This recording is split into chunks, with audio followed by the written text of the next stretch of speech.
Final numbers for your rookie offensive lineman. Would you like to know this, what they did? Let's hear it. As pass blockers, real quick. Yep. Cooper Beebe, 629 snaps. How many pressures do you think he allowed in 629 drop back snaps? So 10. 40. 20. 8. 28. 28. 28. Okay. 28. 629 pass blocks, snaps, 28 pressures, 3 sacks. Okay. It's pretty solid. 3 sacks. Season.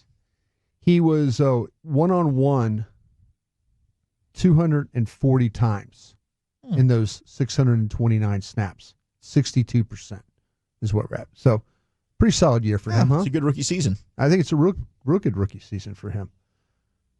Tyler Guyton. 396 Penalties. snaps. Dang, it's like half as many snaps. You may like to guess the pressures. 32. 40. 37 pressures. He gave up how many sacks? 8. 5. 7. 6. Ooh, we're splitting the difference, boys. He was one-on-one. Now, get this. He was one-on-one out of 396 snaps. He had one-on-one blocks 326 times. So 82% of his snaps, he was one-on-one. Mano-y-mano. Mano-y-mano. Guyton Island. Giving up, do you think for a rookie giving up 37 pressures and that many one-on-one snaps, is that a bad year? It's not terrible. It's not good. So, yeah, I would say he's one-on-one 82% of the time. he was getting pulled for Awesome Richards and Adoga. Okay, Yeah, I think that was more like the mistakes, I the think- penalties. Dawson, I think it's the penalties. That's a lot of pressures and sacks and penalties. He's inconsistent for a variety of reasons. I don't know, man. 37 pressures and 396? What was Steele? What is that, like 10 games worth? Steele's kind of got the BB numbers. But Steele gave up 11 sacks in this thing. Yeah.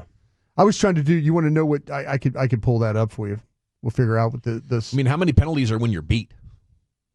A lot of his, I think, were pre-snap, but he did have plenty of holdings as well. And he was playing in an offense that was perpetually trying to get the ball out fast. So you have to factor that in as well. You're giving up pressures and sacks when you're in an offense where they're just trying to get the ball out of the quarterback's hands as quickly as possible. I kind of feel like with him that maybe there's more to it than just how he played. The maturity stuff and things like that we talked about, learning how to be a pro. I wonder if that was his biggest problem. I know we've seen the play and stuff, and they pulled him, and you're not wrong, Dawson. But how you respond to the adversity, I think, would be big. I wonder if playing through injuries. Yeah, I wonder if all that was the reason why that we look at him in a different light. Now, I know me. I think because I wanted him to have a really good game the other day, but he didn't, and so I was hopeful that because I wanted him to have something feeling good about going into the offseason. I think they're going to need him to play left tackle. Because Zach and I are looking right now at this draft, and if you want to go out there and tell me that you're going to draft a tackle at 11, that tackle is likely going to be playing guard. They don't really have true bona fide tackles. I don't think so. Yeah, Zach, correct me if I'm wrong. Athleticism and stuff. I mean, I think Will Campbell's capable of it. I think Kelvin Banks is capable of it. But Banks is capable of it from Texas. I think he would be a much better guard. Yeah, that's it. Like you look at him and these tackles, like you say, if you're trying to replace and maybe how well do you feel about Richards and guys like that? Because Adoga is a free agent. Yeah, I'm down to let Awesome Richards compete for the gig. I think he's earned that, and I think when he's played, he has not been bad. He's certainly showed you something this year where coming into the season we were disappointed.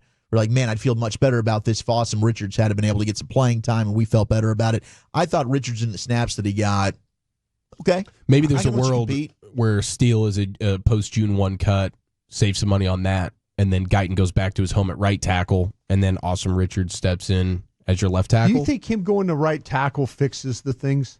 it doesn't fix all the mental issues and the maturity, all that kind of stuff, but just from a general comfort of being on the right side, and maybe he feels differently after being for a season on the left, but he was a right tackle when you drafted him. Right. The thing that scares me right now is if somebody told me I would have to take an offensive lineman in the first round of this draft, with the exception of Banks? Simmons from Ohio State. Hey, if you get cleared on that knee, the problem is he's got a knee injury. Yeah, bad the knee. That's a mystery. Like Ohio State hasn't really. They just said knee injury. I'm not doing Blue Star specials in round 1. Was it season ending? Yes. Yeah. When? It happened second quarter of the Oregon game. So early in the season. What was that, like week 5, 6, somewhere around there? Yeah.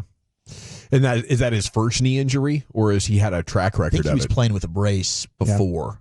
All those guys wear braces now. Yeah. Yeah, I don't mind one knee injury over the course of a college career, but if you have a guy with a track record of being hurt, I'm definitely out on that at 12.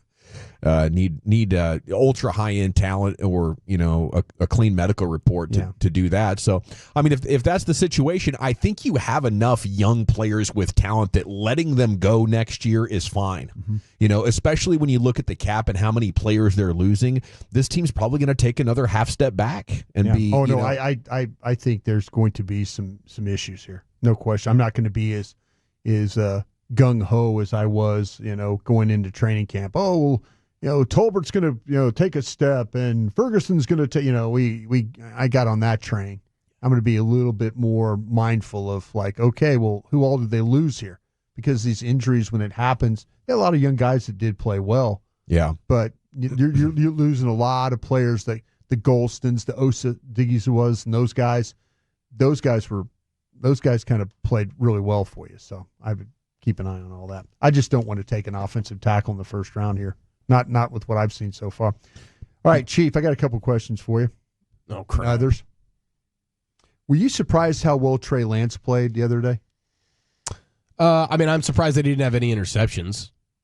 And you could see that there was progress made from preseason to the game the other day, but he still was taking unnecessary sacks, missing, the inaccurate balls. I don't know if it's miscommunication a couple of times, but the air mails, the one to Rico, like you make this unbelievable play in the pocket and then it's the layup that you can't make. Like he does all these awesome things, but when you just boil it down to can you do just the basic quarterback stuff, he's still not there.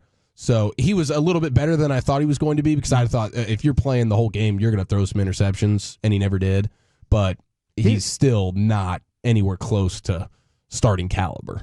How about you there, Dawson? You want to talk about that? I thought it was good for him. I think the Cowboys managed this perfectly to give a team something to look at and maybe give them a contract, and you end up with a comp pick. But everything going on with Washington is perfect with this, from the injuries in their secondary, their lack of pass rush, the yards that have been allowed per game, the big plays allowed against them, the red zone defense trouble. Like, this was the perfect game to put Trey Lance in. But it still was a little bit better than I thought it would be. Yeah. How about you there, Wooly? I did think that this thing could go south in a hurry. So in terms of the ball security, we saw him throw 5 interceptions in the third preseason. Yeah, we sure did. So that was like, oh my gosh. I was shocked that he came out clean there. But yeah, I think we saw a lot of the same things that we saw in Oxnard, where it was like field gets smaller in the red zone. He had massive, massive problems. There's parts where throwing to the middle of the field, he's got timing, anticipation, velocity, boom, it's there. Ball's on target, can hit the receiver in stride, but then, okay, now I'm throwing an out route, or I've got to hit the far back pylon instead I'm coming to the front pylon. And a lot of this comes with playing, man. Like, Trey Lance is not being helped by the fact that the dude hasn't played much football. Been given a lot of chances over an extended period of time, Chuck. I think he hasn't played a lot of football. He has not been given enough chances. That's not true. So nobody would want to bring him back as a backup? I would. I think Will. And I think the Cowboys would. I think maybe for 1 year, because next year is a rebuilding year and a tank year that we're hoping to get a top 10 pick, maybe take that next tackle of the future. I'm fine with it, right? I think the actually competing and trying to go for it again starts in 2026. So sure, I'd be fine with giving Trey Lance more of a chance to prove something. Especially with the health of Dak, though, do you have to think go get a legitimate backup quarterback? Is that where you guys Well, we're just at the start of this 4-year contract, so I would think that you want a good young prospect that you're grooming in round 3 or 4 at some point in the next couple of drafts. That doesn't have to happen now. But no, if I'm truly front officing this team, I'm looking at Dak's injury situation as a potential blessing to set us up for a 2 or 3 win year next year if he gets hurt early. And that would mean letting Cooper Rush go, maybe bringing back Trey Lance, and then, not finding a competent quarterback, because next year has to be god-awful. If you want that top 5 pick that can deliver an elite pass rusher or tackle, or maybe it's a quarterback,